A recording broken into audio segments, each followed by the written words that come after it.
Imbis na kumita, mas nalugi pa umano ang Government Service Insurance System o yung GSIS dahil sa mga bad investment umano na pinasok ng ilang opisyal nito. Nothing.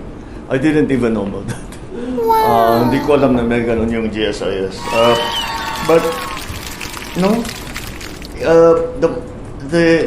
Kaya naman, pangamba ng ilang mambabatas na namimiligro na ang mga benepisyo ng mga miyembro ng GSIS sakaling tuluyan ngang malugi ang nasabing GOCC. Ang Makabayan Block sa Kamara na imbestigahan ang umano'y bad investment na pinasok ng mga opisyal ng Government Service Insurance System o GSIS.